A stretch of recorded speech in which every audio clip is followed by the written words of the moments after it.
Okay.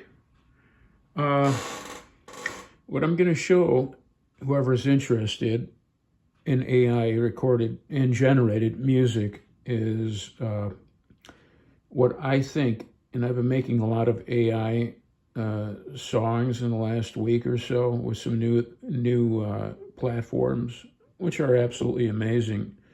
They're all pretty good, but one in particular I thought was fantastic. And the reason I know it is because I hear it as an earworm in my head, just like a really good uh, pop song of, say, the early mid 70s, at least good enough to keep in your head. Where I don't know if that's the best indication of a great song is that it's an earworm, but it does mean that it did get to you enough where it's attractive in your mind and you're hearing it and it resonates in some way. It doesn't have to have a lot of hooks, but songs are kind of like commercials. That's kind of how they make them, at least in the 70s. Top 40, they made them to catch your ear.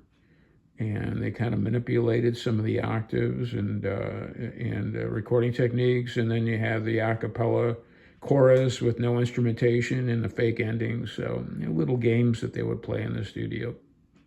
But anyway, I did request for this program to create a mid-70s song that sounds like a combination of America and Styx. And to really throw it off, I just got really outlandish with the lyrics. I said, make it a song about horses flying in the sky. So they named the song Gallop Through the Sky, as you can see. It gave me a little picture. I guess if you want to make a cover for 45 or album or something, but it's really good. Okay. I'm going to play it for you before you tune out here because I'm talking too much, but I just wanted you guys to hear what I think is probably the best AI I have ever heard so far as it just making its own song. Obviously, it's trained on real ones, but it still comes up with these from whole cloth. Even after they get all that data, it has to know how to put it together. So see what you guys think. And maybe you can comment and see what you guys thought in the post, in this Facebook post below. Here it is.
if you feel the same way I did when I heard it, I was pretty blown away, frankly. Incredible. There really wasn't even a down part of it, because sometimes AI will create something pretty good, but there's like maybe a 10 or 15-second spot where it's just like off. Well, there's no off in a quality studio recording of that era.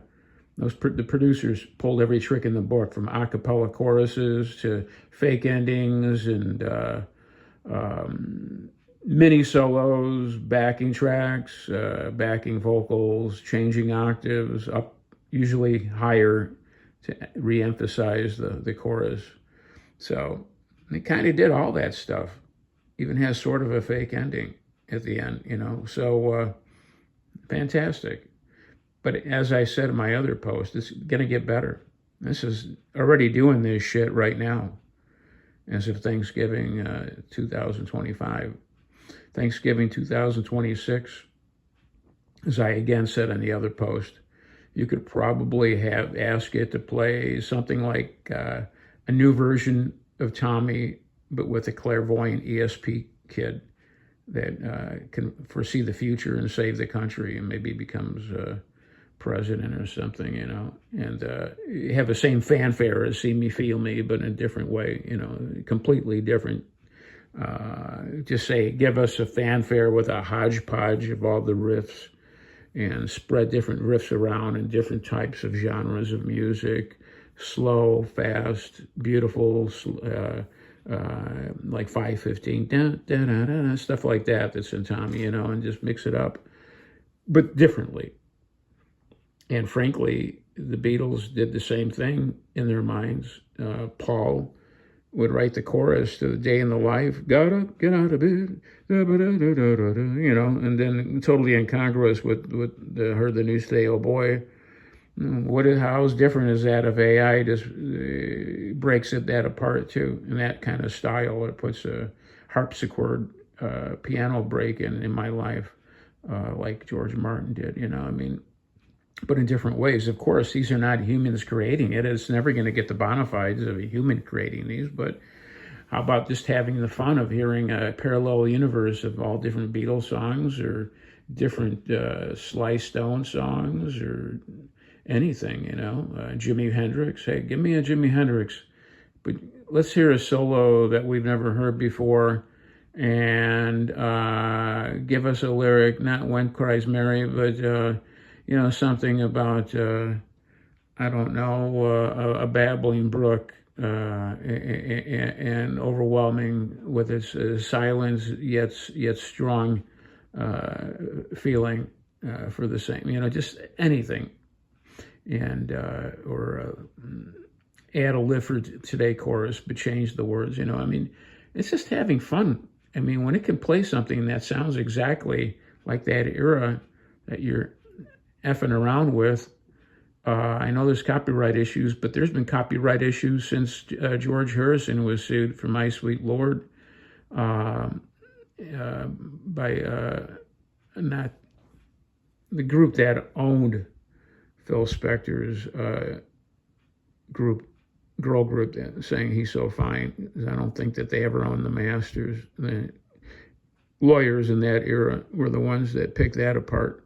Guess what? This is beyond lawyers. Nobody's going to know. This is far from rappers stealing little snippets of sound samples.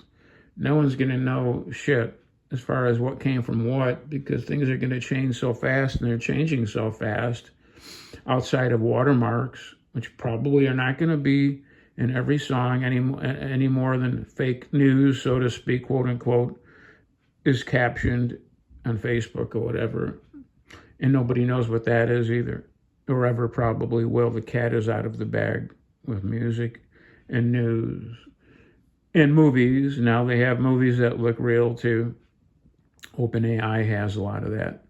And Soma, another platform that I've been working with. So a lot of interesting things in the world. I wish I lived another 50 years to see all these things happen, but it's fun to keep up with them in our lifetime from what we have left to see what's going on. But I thought you guys would like it. Thanks for letting me go on my soapbox again. Adios.